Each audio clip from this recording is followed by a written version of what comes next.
الحمدللہ رب العالمین والصلاة والسلام علی سید المرسلین اما بعد فاعوذ باللہ من الشیطان الرجیم بسم اللہ الرحمن الرحیم السلام علیکم ورحمۃ اللہ وبرکاتہ۔ فرمان مصطفیٰ صلی اللہ علیہ وآلہ وسلم، مجھ پر درود شریف پڑھو، اللہ تم پر رحمت بھیجے گا۔ میرا آج کا ٹاپک سوتے کو نماز کے لیے جگانا واجب ہے۔ کوئی سو رہا ہے یا نماز پڑھنا بھول گیا ہے تو جسے معلوم ہے اس پر واجب ہے کہ سوتے کو جگا دے اور بھولے ہوئے کو یاد دلا دے، ورنہ گناہ گار ہوگا۔ یاد رہے، جگانا یا یاد دلانا اس وقت واجب ہوگا جب ظن غالب ہو کہ یہ نماز پڑھے گا، ورنہ واجب نہیں۔ فجر کا وقت ہو گیا، اٹھو، صدائے مدینہ لگائیں، یعنی سونے والوں کو نماز کے لیے جگائیں اور ڈھیروں نیکیاں کمائیں، جو ہر مسلمان کو حسب موقع کرنا چاہیے۔ صدائے مدینہ لگانے سے اس بات کی احتیاط ضروری ہے کہ کسی مسلمان کو تکلیف نہ پہنچے۔ اس سے معلوم ہوا کہ بغیر میگا فون کے صدائے مدینہ لگائی جائے، نیز بغیر میگا فون کے بھی اس قدر آواز بلند نہ کی جائے کہ جس سے گھروں میں نماز تلاوت میں مشغول ضعیف، مریض اور بچوں کو تشویش ہو، یا جو اول وقت میں پڑھ کر سو رہا ہو اس کی نیند میں خلل پڑے۔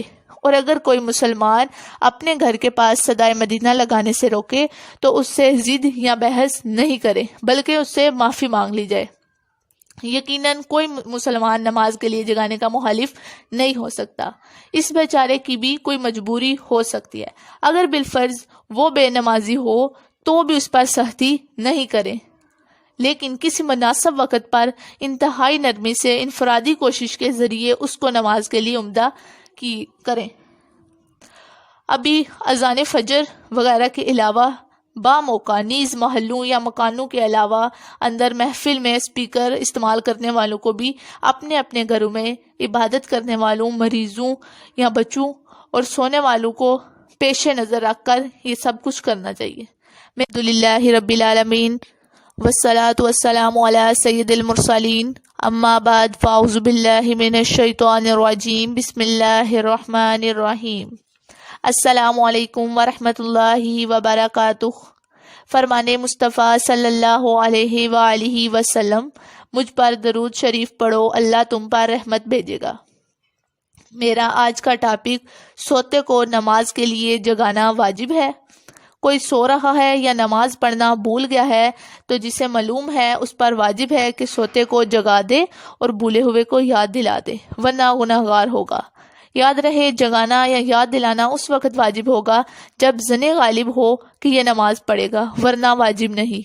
فجر کا وقت ہو گیا، اٹھو، صدائے مدینہ لگائیں، یعنی سونے والوں کو نماز کے لیے جگائیں اور ڈھیروں نیکیاں کمائیں، جو ہر مسلمان کو حسب موقع کرنا چاہیے۔ صدائے مدینہ لگانے سے اس بات کی احتیاط ضروری ہے کہ کسی مسلمان کو تکلیف نہ پہنچے۔ اس سے معلوم ہوا کہ بغیر میگا فون کے صدائے مدینہ لگائی جائے، نیز بغیر میگا فون کے بھی اس قدر آواز بلند نہ کی جائے کہ جس سے گھروں میں نماز تلاوت میں مشغول ضعیف، مریض اور بچوں کو تشویش ہو، یا جو اول وقت میں پڑھ کر سو رہا ہو اس کی نیند میں خلل پڑے۔ اور اگر کوئی مسلمان اپنے گھر کے پاس صدائے مدینہ لگانے سے روکے تو اس سے ضد یا بحث نہیں کرے، بلکہ اس سے معافی مانگ لی جائے۔ یقیناً کوئی مسلمان نماز کے لیے جگانے کا مخالف نہیں ہو سکتا، اس بیچارے کی بھی کوئی مجبوری ہو سکتی ہے۔ اگر بالفرض وہ بے نمازی ہو تو بھی اس پر سختی نہیں کرے، لیکن کسی مناسب وقت پر انتہائی نرمی سے انفرادی کوشش کے ذریعے اس کو نماز کے لیے عمدہ کی کریں۔ ابھی اذان فجر وغیرہ کے علاوہ موقع نیز محلوں یا مکانوں کے علاوہ اندر محفل میں اسپیکر استعمال کرنے والوں کو بھی اپنے اپنے گھروں میں عبادت کرنے والوں، مریضوں یا بچوں اور سونے والوں کو پیش نظر رکھ کر یہ سب کچھ کرنا چاہیے۔ الحمدللہ رب العالمین والصلاة والسلام علی سید المرسلین اما بعد فاعوذ باللہ من الشیطان الرجیم بسم اللہ الرحمن الرحیم السلام علیکم ورحمۃ اللہ وبرکاتہ۔ فرمان مصطفیٰ صلی اللہ علیہ وآلہ وسلم، مجھ پر درود شریف پڑھو، اللہ تم پر رحمت بھیجے گا۔ میرا آج کا ٹاپک سوتے کو نماز کے لیے جگانا واجب ہے۔ کوئی سو رہا ہے یا نماز پڑھنا بھول گیا ہے تو جسے معلوم ہے اس پر واجب ہے کہ سوتے کو جگا دے اور بھولے ہوئے کو یاد دلا دے، ورنہ گنہگار ہوگا۔ یاد رہے